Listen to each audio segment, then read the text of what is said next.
Hi everyone, just hold on just a second.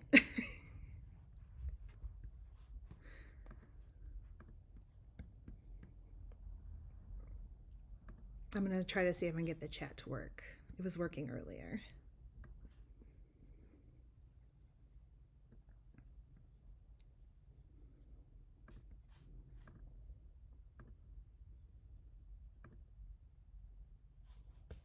Okay, in the meantime, while I try to get that to work. Hi everybody, my name is Stacy. I am a multi-craftual person, I guess you could say. Um, I live in California, for those who don't know me, and I have spent many years crocheting, knitting. I'm a spinner. I'm part of the Greater Los Angeles Spinning Guild, as well as weaver sometimes and sewer. So the reason why I'm doing this is because I'm actually an out of work animation person currently. I've worked in animation for a number of years, and for the fair chunk of that time, I worked for Cartoon Network as their recording studio manager, but my very first job at Cartoon Network was as a production assistant on Over the Garden Wall. So during the time I was there, I wrote this pattern and created a bunch of frogs for folks who were on the crew of that particular production based on the design of Jason Funderburker from Over the Garden Wall, which is Greg's frog. And so I took my notes, I wrote a pattern, and submitted it to Cartoon Network, and Cartoon Network approved it. So I have this pattern. It exists out in the world. If you're interested in making it, there's a link in the notes for this live. And you could go ahead and check that there. So let's see here. I don't know if I'm going to be able to get my chat to work. Oh no. Okay, well, we're just going to roll with it. So, this is my first time doing this. So I apologize for any of the craziness, and it was literally just working. Oh no. So we'll see if we can maybe get this to work. My goodness. It seems like it's just gonna give up on me. Anywho, so that's my background. So obviously I'm very nervous about this because I'm not the type of person who likes to be in front of the camera. I work behind the camera. I work behind the scenes in animation, and I do the stuff that I guess you would say a lot of support people do. So I worked with VO talent. My most recent job was for A24, working with the VO talent there. So this is a new thing for me. And the reason why I'm doing this is because I'm looking to get more into teaching a lot of these fiber arts to people. I think that they're really helpful, especially with the way things are these days in the world, and for people's mental health. So I'm hoping that I can get a little bit more confident in my teaching skills, as well as helping people learn some fiber skills. So, with that being said, this is the pattern right here, and like I said, there's a link in the notes for this live where you can go directly to Ravelry and download it. It is a free pattern. As well, it's 4 pages, and as you can see, it's trademarked from Cartoon Network, approved by their legal team.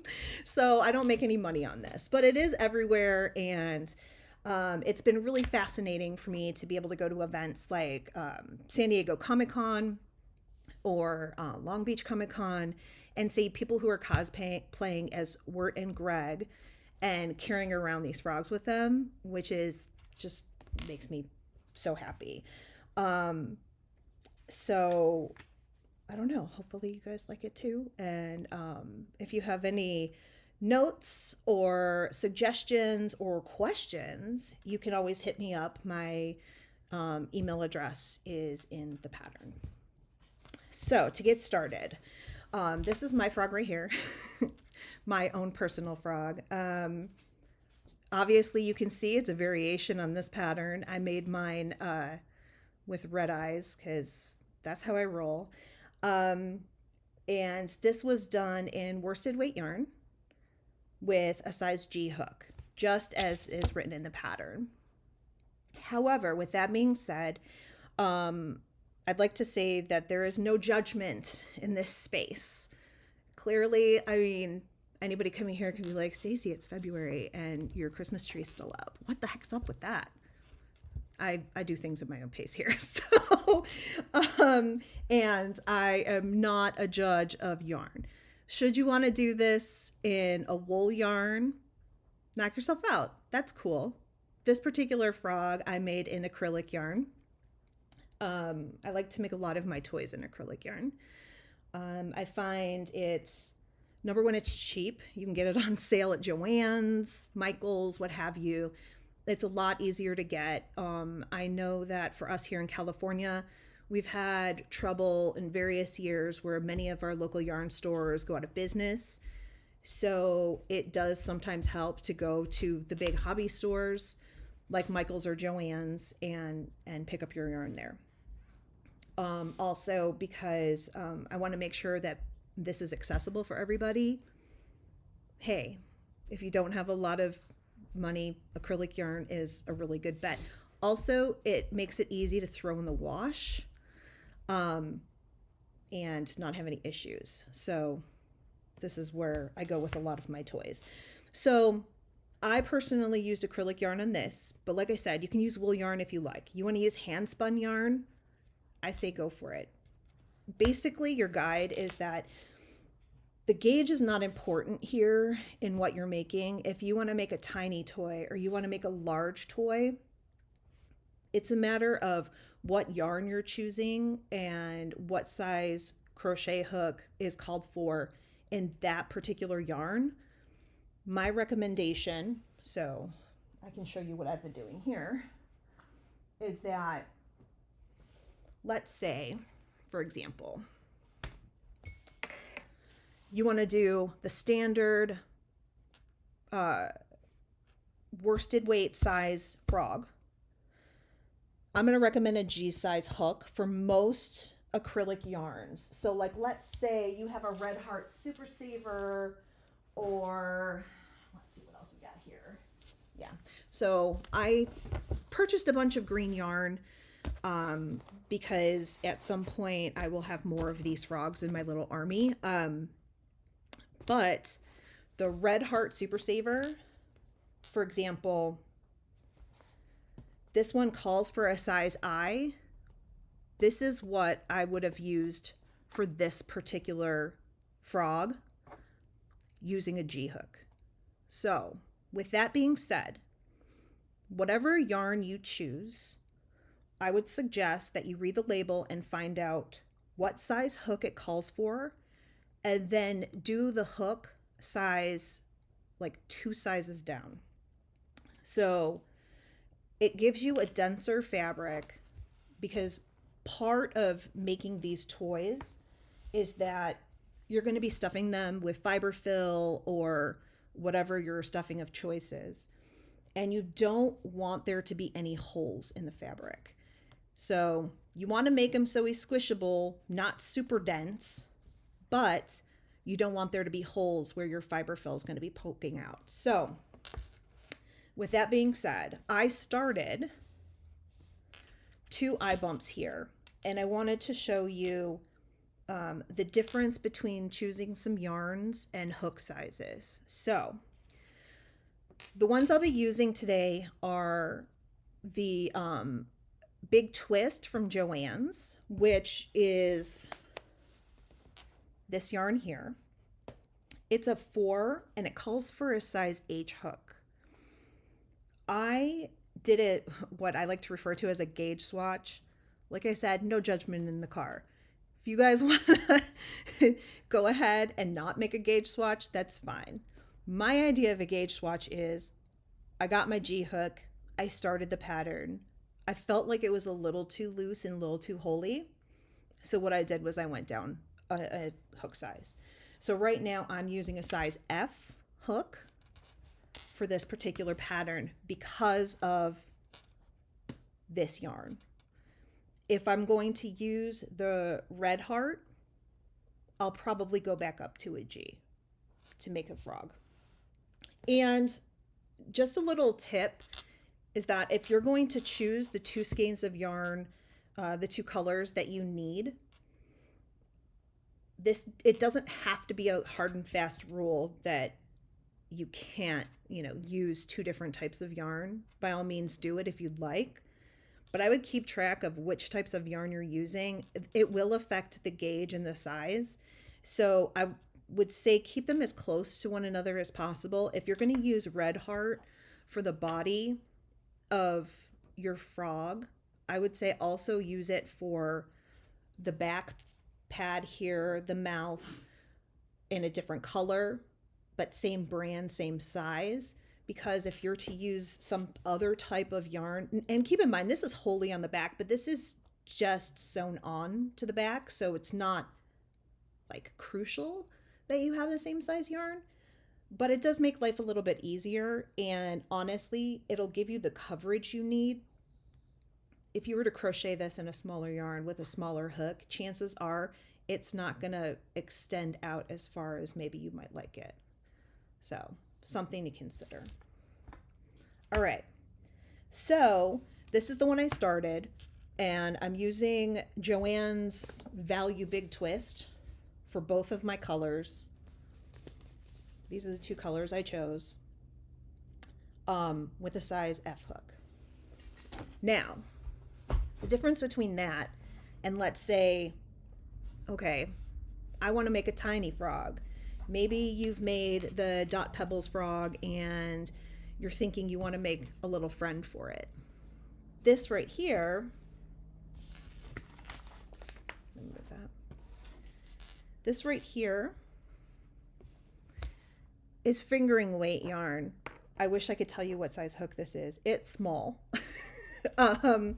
It's one of my fancy crochet hooks that I have here. I will say it's smaller than a C hook. So this is why doing a gauge swatch is crucial.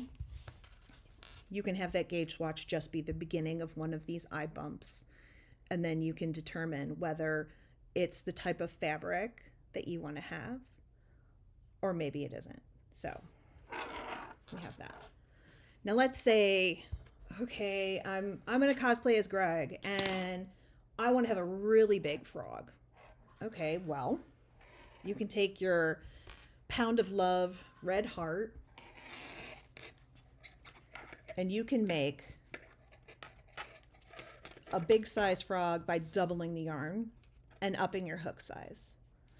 I know for a lot of people who already know how to crochet and knit, you know about gauge, you know about interchanging yarns for certain patterns and how that affects your fabric, etc. This is more for like the newbies who are coming here going, okay, I don't know anything about this. So this is the yarn held double for the top of the frog's head. And I did this on a size I, which, I mean, I probably could even do one size bigger, but I think the fabric's pretty good. It's dense. Pardon me. It's dense, but it looks good. So this is what I have for the large frog, and you can also see the difference in size. So depending on your gauge, it'll depend on how big your frog is. Pardon me. Also, I forgot to mention, you're probably going to hear my kids, but you most definitely will hear my dogs during these streams. So, all right. So to start this off today, I'm going to show you guys the beginning of this pattern, and we're only going to do a couple different things. So this is not going to be a super long stream today, obviously, because I'm having chat issues and things like that I'm going to need to fix. But if you have any questions, like I said, the pattern has my email address, or you can drop them in, I guess, the comments to this video. I'm more than happy to answer any questions because the chat's down. So hopefully I can help you out in any way you can, or any way I can to help you get this started. So for this particular pattern, I crocheted through the back loops. If that's not your jam, by all means, crochet through both loops. For me personally, it is kind of how I keep track of how many stitches I've done. It's this weird thing I have in my head where when I'm making dolls, I just happen to do that. You don't have to. There aren't any rules, really. I'm not going to come and tell you you can't do that. So even though it says crochet through the back loop, you don't have to if you don't want to. If you're new to crocheting in the round, I suggest getting some little stitch markers, that the locking stitch markers. They look like that. Oh, here, this is probably better. This is what they look like. They're great for keeping track of your rows. And if you happen to be somebody who has ADD and you just like lose track of time in the middle of your stuff, these are fantastic for keeping track. I have a tendency to like forget how many rows I've done and have to go back and count. Okay. So with that being said, I'm going to show you how to do an amigurumi ring the way I do it. Like I said, by all means, if you are a crocheter and you have different techniques for things, as long as you end up with the result you want, I'm not the yarn police. I'm not your technique police. I'm not the crochet police. I'm not the knitting police. I'm not any police. So you can do it however you like, but I will show you the way I do it. So you start off with the end of your skein of yarn. And what I do is I hold it in my fingers and I wrap it around my fingers twice, like this. And it's like crossed over right here. Then what I do is I go into the loop and I pull up a loop. And then what I'll do is grab it like this and do a single crochet right there. Now, this calls for 6 single crochets in an amigurumi loop. I've found, because I have a tendency to crochet very tightly, that I'm technically doing 7. So that little thing that I did right there, I don't count. I know that's wrong, but I don't care. So I do what I like. So there's 1, there's 2,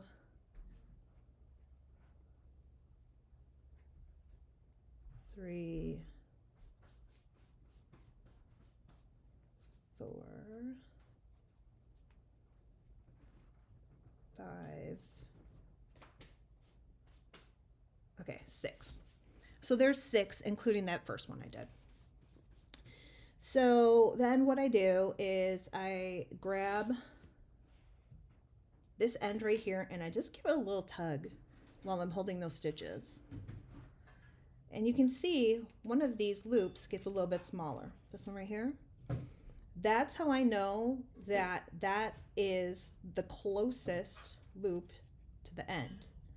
So when that moves, what I do is I grab that one that moved and then I pull it out to tighten that second loop that's there, like that. And I'm going to pull it as tight as I can so there's not a lot of a hole there. And then once that's tightened, I can pull in the end and it's going to pull that loop that initially got smaller. And so now I've got 2 rounds of yarn inside my amigurumi ring. And then there I have my stitches. So that is the first row. Now, because I've already made the 2 eye bumps, this is going to be the center of the head. And then what I'm going to show you today is one of the most frequently asked questions that I get from people who have downloaded the pattern and made the frog for cosplay or whatever. sometimes when you post pictures in a pattern, it's hard to describe exactly how you're setting things up in the round. And so the frequently asked questions are always, how do I start to connect these three rounds together? So it does have it in the pattern written, but if you're a visual learner, this will hopefully help a little bit. So I'm going to take my stitch marker and I'm going to put it here in this last stitch. And that's going to mark the end of my row for the 6 stitches that I have. So now to continue in the ring, because an amigurumi ring basically is, you guys are going to see how tight I crochet, yikes. Amigurumi ring, you're basically going around in a spiral, right? So you're going to start your next row right in that next stitch. And so when you're making these rounds, your first row is 6 stitches. And then your second row is 12 stitches, meaning that you're adding 2 stitches, 2 single crochet, 2 single crochet to each single crochet below it to get 12 stitches in the row.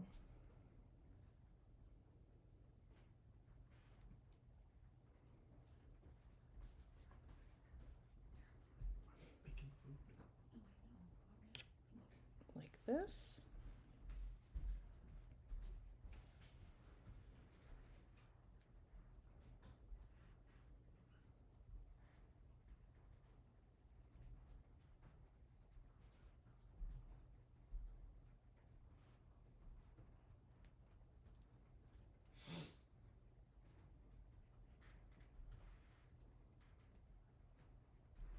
And if it helps you to do the last 2 stitches, you can take out that ring or the stitch marker so that you have a little bit more room in order to put your hook in.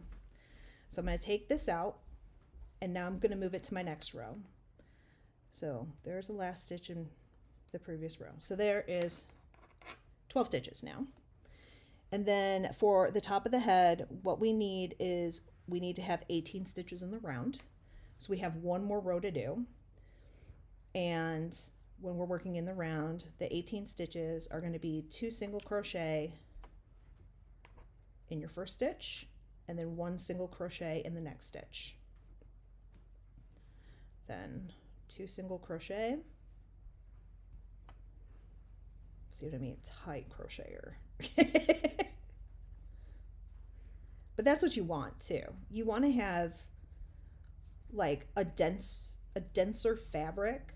It also means too, you're going to do things like, okay, I mean, let's be for real. I've been doing crochet since I was little and I'm constantly splitting my yarn and doing that sort of thing. So like, just try to take it easy on yourself while you're doing this. More of a do as I say and not as I do moment, because I will tell you there are some times where I'm so stressed out and I'm crocheting that like I'm done and my hands are hurting. I had a little bit of that with this because I'm like, oh no, wait, I'm not used to this. Bless you. That was one of my kids.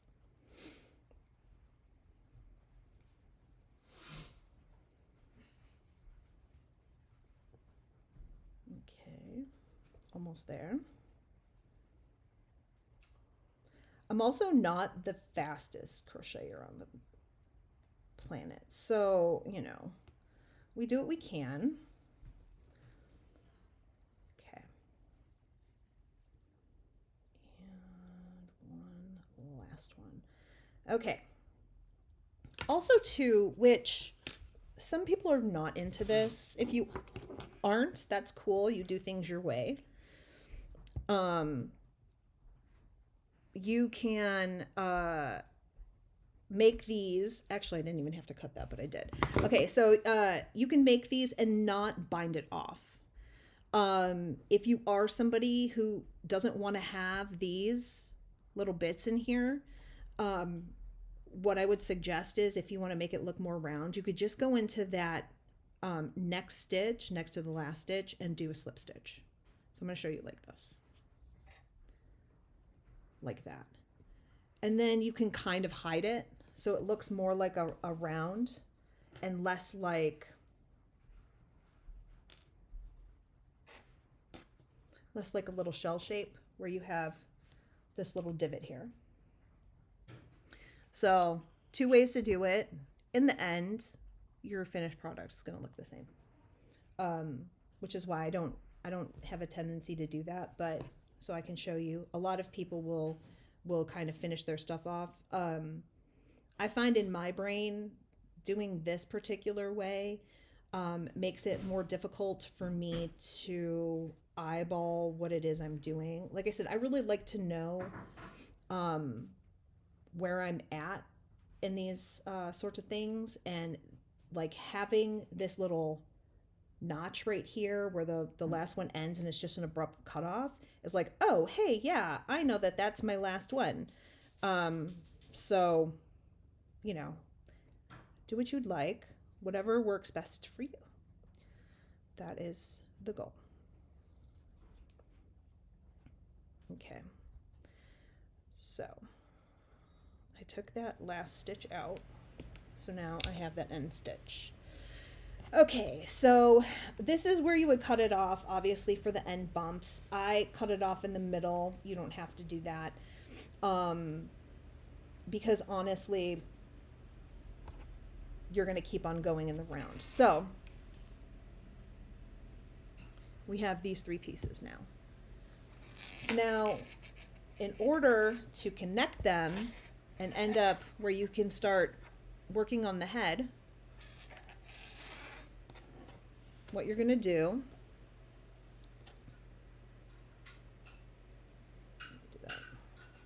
so this is going to be the end of my row. Okay. And then what you would do, we're just going to pretend like this is still attached. You're going to crochet in the next 3 stitches.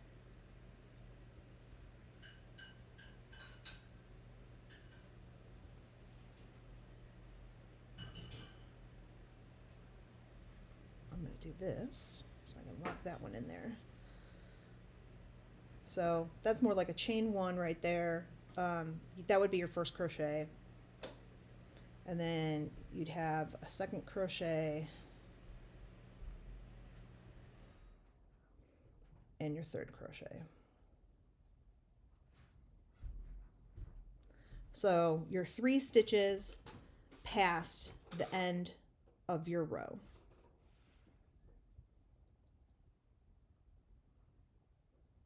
So let me do that one more time.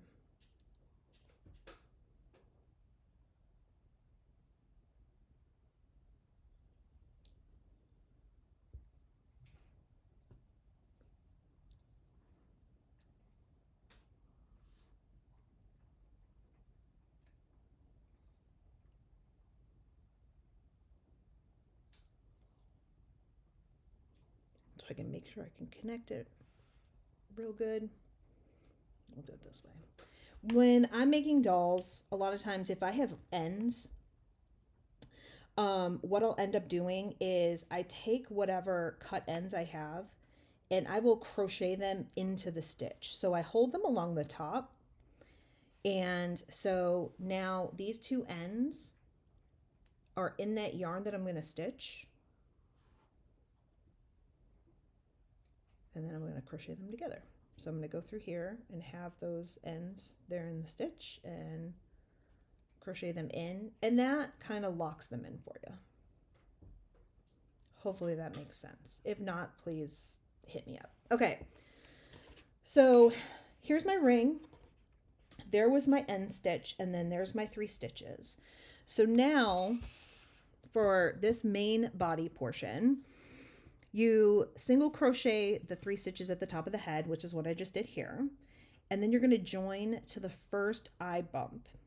So you're going to join 21 stitches, and then you're going to have 3 stitches on the inside here that are not going to be joined together. What you'll do is with the tails of your yarn, you'll go back in and stitch those together. See, I can stick my fingers through there. Okay. So I'm going to grab one of my little doodads here. Grab my yarn. And what I'll do is I'll count. I know this is my end stitch. 1, 2, 3, 4. So 1, 2, 3, 4 right here. I'm going to go into that stitch, and that's where I'm going to crochet these babies together.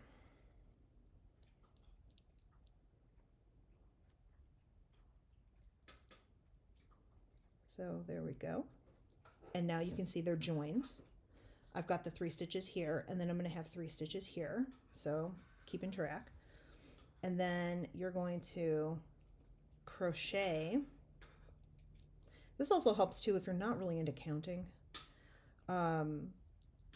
You can do it just by visual. So you know you're skipping those 3 stitches. Okay, well, I know that I have a certain amount of stitches at the in each one of these eye bumps. They end in 24 stitches, right? And I need to crochet 21 stitches. So if I've taken away the 3, I've got to crochet the 21. It means that the last stitch that I'm going to be crocheting on this eye bump here, oops, sorry,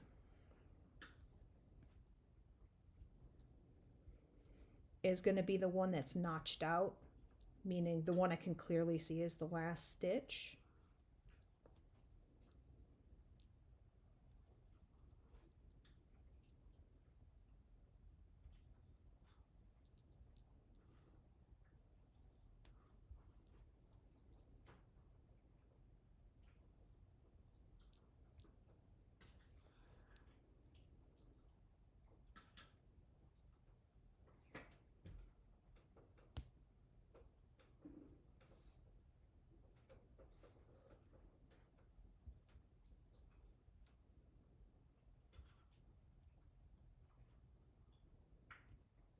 There's that last stitch right there.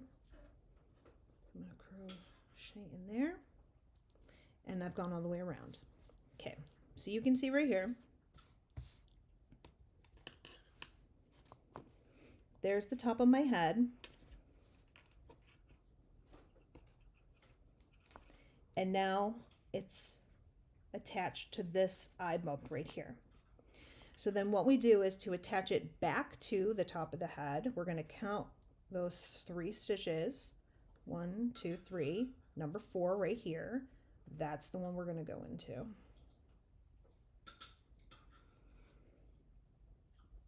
And this will then attach it to the other side of the top of the head, and we have to do 6 stitches. 1, 2,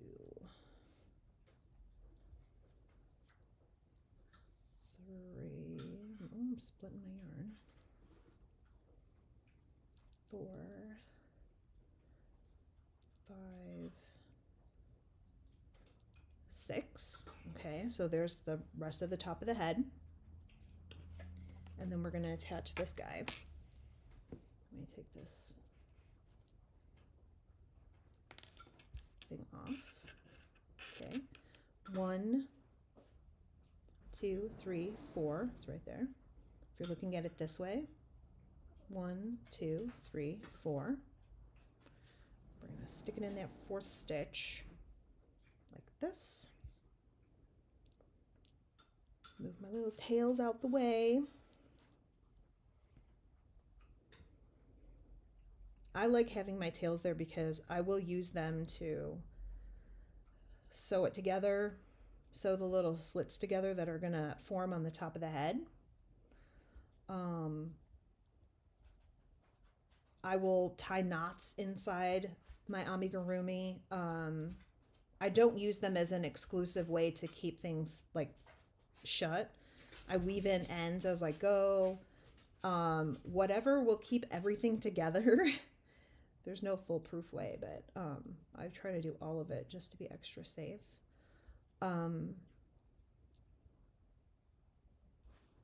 And then you don't even have to bother cutting the ends off because honestly, you can use them as part of your stuffing. That's kind of the cool thing about making dolls is that if you have a lot of ends or you're using a lot of stuff, you can use your ends for sewing. You can use them as your stuffing. I save all my yarn ends and thread ends, and you know, you never know when you might need them.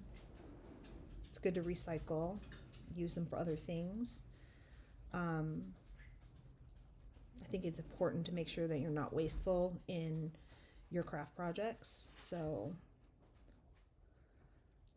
I have a friend who is a fiber artist, and I told her that I could save my ends for her for an art project. So we also try to, you know, in the crafting community, make sure that we're helping each other out to make sure we're not being wasteful and so on. Okay, so I've gone around there. So now I've got to make sure that I skip the 3 stitches at the top of the head. 1, 2, 3. Go into the 4th stitch. And because math is awesome, we'll have 3 stitches left. And then we'll be at the end of the row. 1.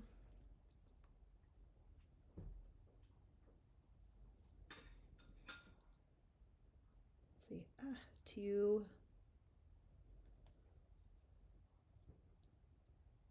3. And that is where I mark the end of my row. Now,